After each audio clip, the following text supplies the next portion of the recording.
बादशाहों ने जन्नत को चकला बना दिया है, प्रोस्टिट्यूट का एरिया बना दिया है। मतलब मेरा शौहर मरेगा और मैं मर जाऊंगी तो मैं उस 72 प्रोस्टिट्यूट की मैं सरदारनी हो जाऊंगी और मैं अपने शौहर को एक एक करके उसको बिस्तर गर्म करने का सामान दूंगी।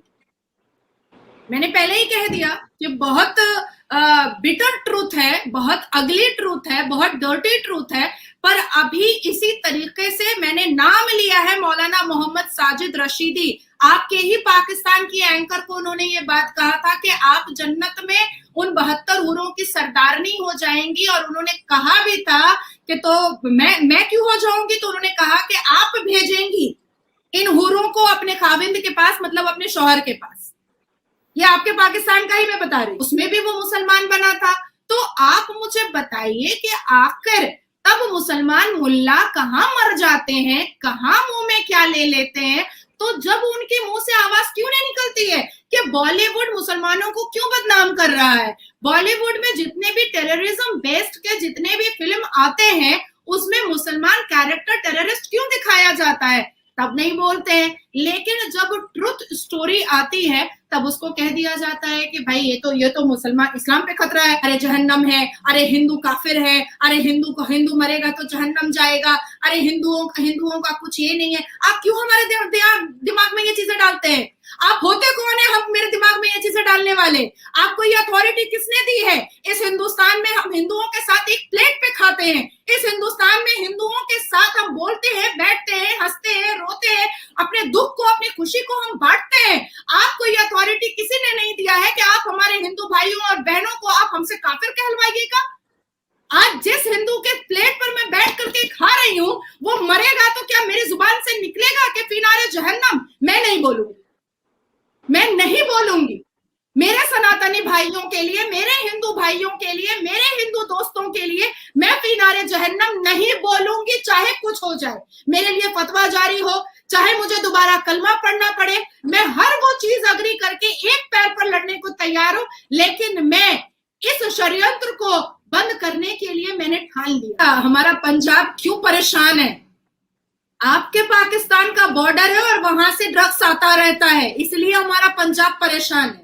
आपके पाकिस्तान में 4 शादियां धड़ल्ले से होती हैं, कोई ना करने वाला नहीं है, कोई रोकने वाला नहीं है। हमारे हिंदुस्तान में 4 शादी के लिए नाजिया इलाही खान ने बैन करने के लिए आवाज उठाया। हमारे हिंदुस्तान में जब तलाक ज्यादा सर पे चढ़ने लगा और मेरी उम्र हुई, मेरी मैच्योरिटी हुई, तो मैंने 2017 में सुप्रीम कोर्ट में जाकर चिल्लाया और सारे डिबेट्स पर बैठकर कहा कि मैं नहीं होने दूंगी तलाक। मुसलमान औरतों के आइडेंटिफिकेशन के साथ इतना गंदा खिलवाड़ में नहीं होने दूंगी। तो पाकिस्तान में ना अपोजिशन अच्छे है और ना ही सरकार अच्छी है। पाकिस्तान में अगर शाजिया मर्री जैसी औरतें होंगी तो पाकिस्तान की महिलाएं खुद को कभी सेफ 40 दिन का चिल्ला करवा रहे हैं। इसमें आप लोगों मुसलमान बच्चों के दिमाग में ये ठूस रहे हैं कि हिंदू जो है काफिर है, हिंदू जो है वो दुश्मन है, ये मुसलमान लड़कियों तो तुम शादी करोगे मतलब एक काफिर को तुम मुसलमान बनाओगे। भाई साहब, आपका कुरान, आपके कुरान में सूरे अल बकरा, हिंदूज का एजेंडा कह लो, इंडियंस का कह लो, अगेंस्ट मुस्लिम्स या अगेंस्ट इस्लाम, इस तरह की चीजें। आपके पॉइंट ऑफ व्यू में, बीइंग अ मुस्लिम, आप एक इंडियन भी हैं, आप इसके बारे में क्या राय रखती हैं और आपका क्या पॉइंट ऑफ व्यू है? The dirty truth of Muslims, the original truth of Muslim might be bitter, might be sour, but this is the truth of Muslims, this is the truth of Islam. देखिए, आपके ही पाकिस्तान की एक anchor है जिनको मौलाना मोहम्मद साजिद रशीदी ने कहा था कि 72 हूरे मर्दों को आसमान पर मिलेंगी जो वर्जिन होंगी, जिनकी वर्जिनिटी ब्रेक नहीं हुई होगी। और आप मतलब जैसे आपकी शादी महविश हो जाएगी किसी मर्द से और जब वो मर जाएगा और आप मर जाइएगा तो उसको आसमान पे 72 हूरे मिलेंगी और उस 72 हूरों की सरदार आप होंगी। देखिए, हदियत जो है ना, अब मैं थोड़ा सही से बताती हूँ आपको कि हदियत, ये कुरान नहीं कह रहा है 72 हूरों के बारे में। कुरान ने इस 72 हूरों के बारे में कुछ नहीं कहा है। हमारी जो किताब है, जो रमजान में लैलतुल कद्र में जो नाजिल हुई थी, जिस 30 पारे पर इस पूरे इस्लाम को चलना चाहिए, जिस 30 पारे पर इस दुनिया के सारे मुसलमान को चलना चाहिए, जिस 30 पारे को अभी कुछ दिन पहले क्राउन प्रिंस सऊदी अरबिया ने कहा है कि वो सिर्फ 30 पारे को मानेंगे, उस 30 पारे के बियॉन्ड जा करके हमारे हिंदुस्तान में नहीं बल्कि कई देश में ऐसे मौलाना और खास करके पाकिस्तान में ऐसे मौलाना हैं जिन्होंने बहुत कुछ मोल्ड करके रखा हुआ है। हमारा कुरान 72 हूरों का जिक्र नहीं कर रहा है, पर हदियत जो है ना वो 72 हूरों का जिक्र करता है और कहता है कि पैराडाइज मतलब जन्नत में मर्दों को 72 हूरें मिलेंगी जो वर्जिन होंगी और जिसको आप इटरनल और फिजिकल सेटिस्फैक्शन के लिए रख सकते हैं, और जो बीवियां होंगी वो उस 72 हूरों की सरदार होंगी, मतलब इटरनल और फिजिकल सेटिस्फैक्शन कराने के लिए हम अपने शौहर के पास एक एक हूर करके भेजेंगे। मतलब वो पैराडाइज नहीं है, वो जन्नत नहीं है, वो चकला खुल गया है, वो प्रोस्टिट्यूट एरिया खुल गया है। क्योंकि जन्नत को जिस तरीके से हमने डिस्क्राइब कुरान में पढ़ा, हमने जो कुरान में सीखा, हमारे बड़े बुजुर्गों से जो हमने सीखा कि जन्नत क्या होता है, जन्नत के बारे में सुन करके बच्चे से बच्चा झूठ बोलना बंद कर देता है, गलतियां करना बंद कर देता है कि हम मरेंगे तो हमको जहन्नुम के आग में जलाया जाएगा अगर हम झूठ कहेंगे, हम गलत करेंगे, किसी के दिल को दुखाएंगे, किसी का माल दौलत लूटेंगे तो हमको जहन्नुम में आग में जलाया जाएगा, और अगर हम ऐसा नहीं करेंगे तो हमको जन्नत भेजा जाएगा। लेकिन ये मौलवी मुल्लाओं ने जन्नत को चकला बना दिया है, प्रोस्टिट्यूट का एरिया बना दिया है। मतलब मेरा शौहर मरेगा और मैं मर जाऊंगी तो मैं उस 72 प्रोस्टिट्यूट की मैं सरदारनी हो जाऊंगी और मैं अपने शौहर को एक एक करके उसको बिस्तर गर्म करने का सामान दूंगी। मैंने पहले ही कह दिया कि बहुत बिटर ट्रूथ है, बहुत अगली ट्रूथ है, बहुत डर्टी ट्रूथ है, पर अभी इसी तरीके से मैंने नाम लिया है मौलाना मोहम्मद साजिद रशीदी, आपके ही पाकिस्तान की एंकर को उन्होंने ये बात कहा था कि आप जन्नत में उन 72 हूरों की सरदारनी हो जाएंगी, और उन्होंने कहा भी था कि तो मैं क्यों हो जाऊंगी, तो उन्होंने कहा कि आप भेजेंगी इन हूरों को अपने खाविंद के पास, मतलब अपने शौहर के पास। ये आपके पाकिस्तान का ही मैं बता रही हूँ। जो वो हिंदुस्तान में गंद की उल्टियां करते हैं, मुंह से गू का उल्टी करते हैं, वो तो है ही, क्योंकि हिंदुस्तान में जितने भी मुस्लिम कम्युनिटी हैं उसमें 80% जो है वो टेररिज्म माइंड के हैं। देखिए, कोई भी मुल्ला मौलवी बलात्कारी मुसलमान को कभी भी नेगेटिव नहीं बोलता है, कोई भी मुल्ला मौलवी जो मर्द तलाक देता है उसको नेगेटिव नहीं बोलता है। आज देखिए फिर से जैसे द कश्मीर फाइल में एक बिटर ट्रुथ दिखाया गया, द केरला स्टोरी में मुस्लिम कम्युनिटी का एक अगली ट्रुथ दिखाया गया, मुसलमान मर्दों का एक सही चेहरा दिखाया गया, तो सबको बहुत प्रॉब्लम हो गया। उसी तरीके से 72 हूरों में मुस्लिम कम्युनिटी का एक असली चेहरा दिखाया जा रहा है, तो लोगों को बड़ी तकलीफ हो रही है। पर मेरा कहना है कि भाई, जब बॉलीवुड में मुसलमान एक्टर जब टेररिस्ट बनते हैं या हिंदू एक्टर जब टेररिस्ट बनते हैं और वो अपना मुसलमान नाम रखते हैं, तब ये मुसलमान मौलवी मुल्ला और ये लुंगी टोपी वाले, दाढ़ी वाले, जो लुंगी के अंदर चड्डी नहीं पहनते हैं वो वाले, इनकी मत मारी जाती है। तब ये सामने क्यों नहीं आते? तब तो बड़ा कूद कूद करके फिल्म देखने के लिए जाते हैं। आप देखिए, बहुत पुराने पिछले में चले जाइए, तब आपकी उम्र भी बहुत कम होगी और मेरी भी उम्र बहुत कम होगी। बहुत पहले मूवी आई थी मैचेस, जिसमें 4 लड़के सिचुएशन के आधार पर कश्मीर में उन्होंने टेररिज्म एक्सेप्ट कर लिया था, पर चारों मुसलमान थे, मुसलमान आइडेंटिफिकेशन दिखाया गया। उसके बाद मूवी आई थी फिजा, जिसमें ऋतिक रोशन एक मुसलमान लड़का था और मिसगाइड और मिसअंडरस्टूड होने की वजह से वो टेररिस्ट बन गया था। उसके बाद फिर आई थी आमिर खान की फना, जिसमें वो टेररिस्ट बना था और वो मुसलमान बना था, इवन तावीज वावीज भी पहनता था, जो हमारे कुरान ने तावीज का कोई मसला ही नहीं दिया है। उसके बाद फिर सैफ अली पटौदी परिवार के नवाब साहब की फिल्म आई थी, उनकी अपनी बीवी के साथ, करीना कपूर के साथ, कुर्बान, जिसमें वो टेररिस्ट बने थे और पूरा फैमिली जो था वो मुसलमान था। तब आपकी जुबान क्यों बंद हो जाती है? तब आप क्यों नहीं इनको रोकते हैं? तब आप इनको क्यों नहीं कंट्रोल में लाते हैं कि भाई दुनिया के सामने तो तुम ही रख रहे हो कि मुसलमान टेररिस्ट होता है, दुनिया को तो तुम ही बता रहे हो कि मुसलमान टेररिस्ट होता है। कोई राम श्याम भगवान तो आया नहीं अब इस तरीके की मूवी बनाने के लिए, कोई किसी टेररिस्ट का नाम राम तो रखा नहीं गया। तो बॉलीवुड में जब ऐसी ऐसी मूवीज आती है तब मुसलमान कूद कूद के जाकर देखते हैं। देखिए मिशन कश्मीर आया था जिसमें ऋतिक रोशन और प्रीति जिंटा थी, उसमें भी वो टेररिस्ट बना था, उसमें भी वो मुसलमान बना था। तो आप मुझे बताइए कि आखिर तब मुसलमान मुल्ला कहाँ मर जाते हैं, कहाँ मुंह में क्या ले लेते हैं? तो जब उनके मुंह से आवाज क्यों नहीं निकलती है कि बॉलीवुड मुसलमानों को क्यों बदनाम कर रहा है? बॉलीवुड में जितने भी टेररिज्म बेस्ड के जितने भी फिल्म आते हैं उसमें मुसलमान कैरेक्टर टेररिस्ट क्यों दिखाया जाता है? तब नहीं बोलते हैं। लेकिन जब ट्रुथ स्टोरी आती है तब उसको कह दिया जाता है कि भाई ये तो मुसलमान इस्लाम पे खतरा है, ये तो मुसलमानों पर कटाक्ष किया जा रहा है, ये तो मुसलमानों पर जा रहा है। यहाँ मैं आपसे एक बात पूछना चाहूंगी, जैसे आपने बात की पहले कश्मीर फाइल की, फिर द केरला स्टोरी की, अब हमारे सामने 72 हूरों की बात हुई है।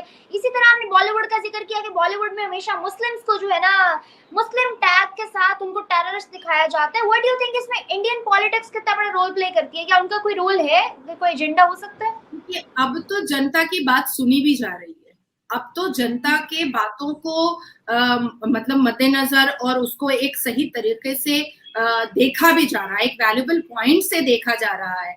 पर जब मैं कुर्बान मूवी की बात कह रही हूँ, फिजा की कह रही हूँ, मैचेस की कह रही हूँ, फना की कह रही हूँ, या आपकी मिशन कश्मीर जो आई थी, द कश्मीर फाइल नहीं, मिशन कश्मीर जो आई थी जिसमें प्रीति जिंटा और ऋतिक रोशन था, तो ये सारी मूवीज जब आई थी और जिसमें मुसलमान को टेररिस्ट दिखाया गया था तब तो कांग्रेस की सरकार यहाँ हुआ करती थी और तब तो ऐसा कुछ बात भी नहीं था, ऐसी कोई बात नहीं थी। तो मैं ये कहना चाह रही हूँ कि आज तो कोई नई बात है नहीं, ये तो बहुत पुरानी बात है। ये तो शायद 1994 की बात है जब ये मैचेस मूवी आई थी और मुसलमानों को टेररिस्ट दिखाया गया था। उसके बाद फिर कई मूवीज ऐसी आई है जिसमें ये दिखाया गया है कि तुम जिहाद के नाम पर ये कर दो, तुमको जन्नत में अल्लाह तबारक ताला 72 हूरें अता फरमाएगा। तो ये 72 हूरों का लालच और 72 वर्जिन लड़कियों का लालच कब तक चलेगा भाई? जबकि कुरान तो ये 72 हूरों के बारे में बोलता ही नहीं है, हदीस बोलता है। आपने हदीस को अपने तरीके से ट्विस्ट एंड टर्न करके लिखा है तो हम सारे मुसलमान उसको मान लें, ये तो हम मानेंगे नहीं। देखिए कुरान में 41 बार, पूरे कुरान में 41 बार जिहाद का जिक्र है, पूरे कुरान में 30 पारे में 41 बार जिहाद का जिक्र है, जिसमें कहा गया है बिल कलब, मतलब अपने दिल पर काबू रखें, कुछ गलत ना करें, अपने दिल और दिमाग पर काबू रखना भी एक जिहाद है। उसके बाद कहा गया है बिल लिसान, मतलब अपने जुबान पर काबू रखे, जुबान से ऐसी कोई बात ना निकले जिससे किसी को भी दुख पहुंच जाए या किसी का बुरा हो जाए। उसके बाद कहा गया है बिल याद, मतलब अपनी हाथों पे काबू रखे, आपकी हाथों से कोई एक ऐसा शिर्क और गुनाह नहीं होना चाहिए जिससे किसी को भी तकलीफ हो। यहाँ पर ये डिस्क्रिप्शन नहीं दिया गया है, कुरान ने ये नहीं कहा है कि हिंदू को कर दो, मुसलमान को मत करना, सिख को कर देना, ईसाई को मत करना, ये नहीं कहा गया है। सिर्फ कहा गया है कि इन चीजों पे आपको काबू रखना है। और तब चौथे पर कहा गया है बिल सयाफ, मतलब स्वॉर्ड। तो ये जितने मुस्लिम कम्युनिटी वाले हैं ये चौथे जिहाद के मतलब को मानने को तैयार है, पर कुरान ने जो 3 और जिहाद का मतलब बताया है उसको मानने को तैयार नहीं है। जब देखो तलवार लेकर खड़े हो जाते हैं।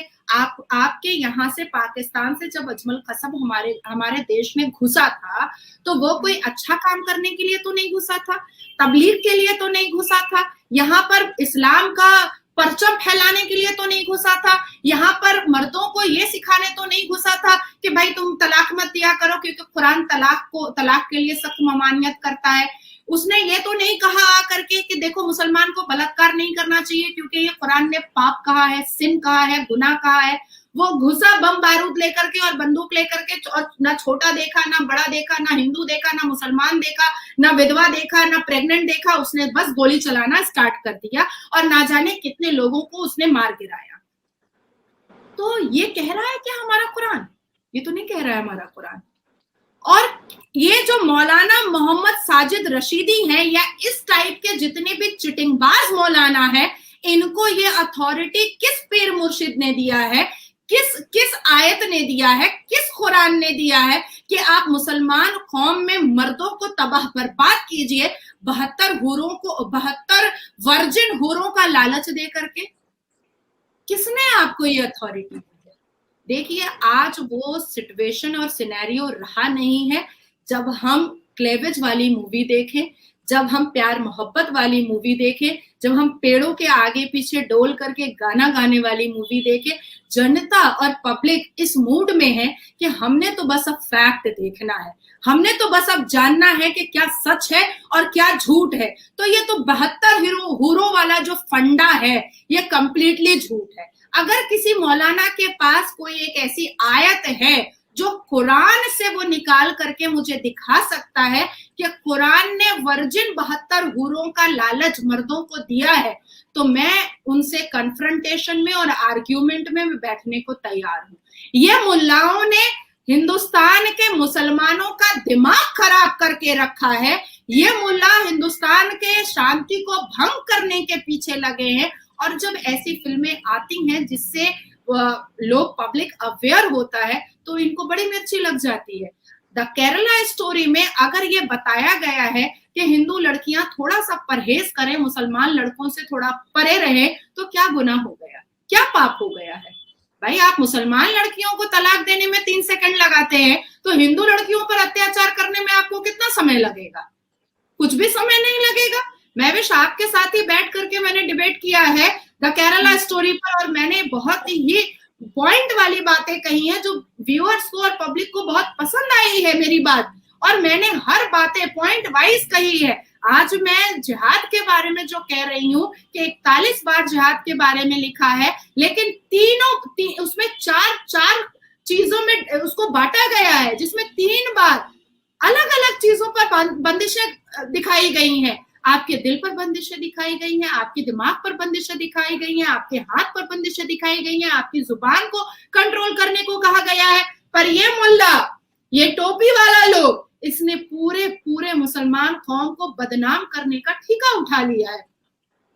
ये मुल्ला मौलवी जो मदरसे में बच्चों को कुरान पढ़ाते हैं, ये मुल्ला मौलवी अपने बच्चों को अंग्रेजी स्कूल में क्यों भेजते हैं? कैथोलिक स्कूल में क्यों भेजते हैं? कैथोलिक स्कूल में असेंबली में तो बाइबल पढ़ाया जाता है। आप अगर इतने बड़े कुरान के परहेजगार हैं, आप इतने बड़े इस्लामिक हैं, तो आप अपने बच्चों को अंग्रेजी स्कूल में क्यों भेजते हैं? आप उसी मदरसे में क्यों नहीं बैठाते हैं? उसी मदरसे में भात और आलू क्यों नहीं खिलाते हैं? आपके बच्चे अंग्रेजी स्कूल में पढ़ेंगे और मुसलमान के बच्चों को आप फतवा जारी कीजिएगा, आप खुतबा में जुमा के बोलिएगा कि नहीं, मदरसे में पढ़ना बहुत जरूरी है। आपको पता है ये जो चिल्ला बांधते हैं ये लोग 40 दिन का 41 दिन का, इसमें क्या होता है? इसमें सिर्फ ब्रेन वॉश किया जाता है। अरे वो फिनारे जहन्नम है, अरे हिंदू काफिर है, अरे हिंदू मरेगा तो जहन्नम जाएगा, अरे हिंदुओं का कुछ ये नहीं है। आप क्यों हमारे दिमाग में ये चीजें डालते हैं? आप होते कौन है हम मेरे दिमाग में ये चीजें डालने वाले? आपको ये अथॉरिटी किसने दी है? इस हिंदुस्तान में हम हिंदुओं के साथ एक प्लेट पे खाते हैं, इस हिंदुस्तान में हिंदुओं के साथ हम बोलते हैं, बैठते हैं, हंसते हैं, रोते हैं, अपने दुख को अपनी खुशी को हम बांटते हैं। आपको ये अथॉरिटी किसी ने नहीं दिया है कि आप हमारे हिंदू भाइयों और बहनों को आप हमसे काफिर कहलवाइएगा। आज जिस हिंदू के प्लेट पर मैं बैठ करके खा रही हूँ वो मरेगा तो क्या मेरी जुबान से निकलेगा कि फिनारे जहन्नम? मैं नहीं बोलूंगी, मैं नहीं बोलूंगी। मेरे सनातनी भाइयों के लिए, मेरे हिंदू भाइयों के लिए, मेरे हिंदू दोस्तों के लिए मैं फिनारे जहन्नम नहीं बोलूंगी, चाहे कुछ हो जाए। मेरे लिए फतवा जारी हो, चाहे मुझे दोबारा कलमा पढ़ना पड़े, मैं हर वो चीज अग्री करके एक पैर पर लड़ने को तैयार हूं, लेकिन मैं इस षड्यंत्र को बंद करने के लिए मैंने ठान लिया। और ऐसे आने नाजिया जी, अभी आपने कहा फिल्मों का जिक्र हम लोग कर रहे थे, ये सारी फिल्में अभी तक हिंदुस्तान की जानिब से बनी हैं, वहां पे भी मुस्लिम जो है सेकंड मेजॉरिटी कंसीडर होता है। ऐसी कोई भी मूवी, कोई भी रियलिटी बेस्ड चीज हमें पाकिस्तान से देखने को क्यों नहीं मिलती? पाकिस्तान में भी तो यही प्रोपेगेंडा चलाए जाते हैं, पाकिस्तान में भी तो मौलवी मुल्ला का यही माइंडसेट होता है, इसी पर्सपेक्टिव से वो दुनिया को देखते हैं, इस्लाम को देखते हैं और दूसरों को दिखाते हैं। तो इस तरह की चीजें यहाँ पे इम्प्लीमेंट क्यों नहीं की जाती? क्या ऑपोजिशन स्ट्रांग नहीं है? क्योंकि वहां तो हिंदू रिलीजन है, on another hand side tie हो जाता है, यहाँ पे नहीं है, इस वजह से।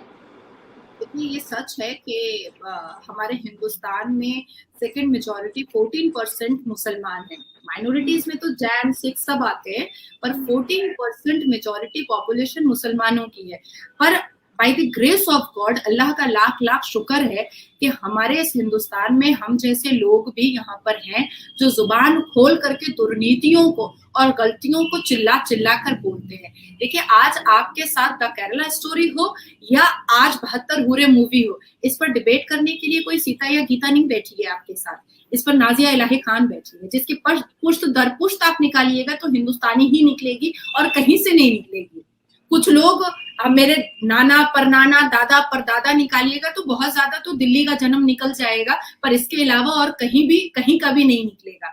तो मैं ये कहना चाहती हूँ कि हिंदुस्तान में ऐसे मुसलमान भी हैं जो इस तरीके, जो रियलिटी को सामने रखने की हिम्मत रखते हैं, जो सच बोलने की हिम्मत रखते हैं। और पाकिस्तान खुद को इस्लामिक कंट्री बोलता है, पाकिस्तान खुद को कहता है कि वो कुरान पर चलता है। अगर वो कुरान पर चलता तो इमरान खान के घर से कोकी ना निकलता। अगर वो कुरान पर चलता तो इमरान खान औरतों को बदनजर से नहीं देखता। अगर पाकिस्तान कुरान पर चलता तो जो हिंदू पाकिस्तान के वहां पर शांति से रह रहे हैं उसको घर से निकालकर मारा पीटा नहीं जाता। अगर पाकिस्तान वाकई में 30 पारे पर चलता तो वहां पर मंदिरें नहीं तोड़ी जाती। अगर पाकिस्तान वाकई में कुरान पर चलता तो आप जैसे मुसलमान इंटेलिजेंट लड़कियों को दंगों में घर के अंदर बंद नहीं होना पड़ता, क्योंकि आपके तो ये भाई है, आपके तो ये चाचा नाना है, सबके सब मुसलमान हैं। देखिए, ये कहने को पाकिस्तान इस्लामिक कंट्री है, पर जितनी बेहयाई पाकिस्तान के मर्द करते हैं, उस बेहयाई का अगर मैं शिजरा खोल कर बैठूं और इतिहास के पन्ने को उलटना स्टार्ट कर दूं तो शायद ये डिबेट आधे घंटे में कंप्लीट नहीं होएगा। हम लोगों को कम से कम 72 घंटा बैठना पड़ेगा। क्या पाकिस्तान में मुसलमान की मेजॉरिटी ही ज्यादा है? मुश्किल से 5% हिंदू होंगे जो हर वक्त अत्याचारित होते रहते हैं। हमारे कान में भी ये बातें आती रहती हैं। अब आप मुझे बताइए कि क्या पाकिस्तान के मुसलमान शराब नहीं पीते? क्या पाकिस्तान के मुसलमान ड्रग्स नहीं लेते? हमारा पंजाब क्यों परेशान है?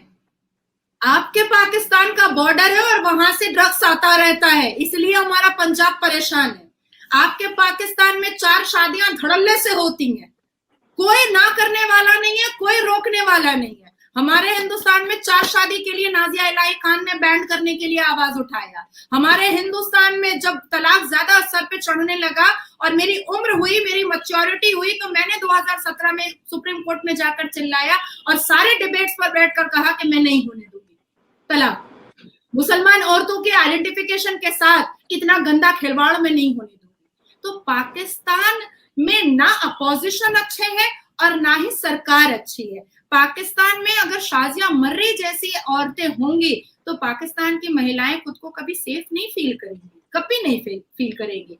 आज हमारे हिंदुस्तान में एपीजे अब्दुल कलाम को क्यों वैल्यू दिया जाता है? उनको हिंदुस्तान का प्रेसिडेंट ऑफ इंडिया क्यों बनाया गया? क्योंकि वो संविधान मानते थे, क्योंकि वो एडुकेटेड आदमी थे, वो गलत को गलत और सही को सही बोलना जानते थे।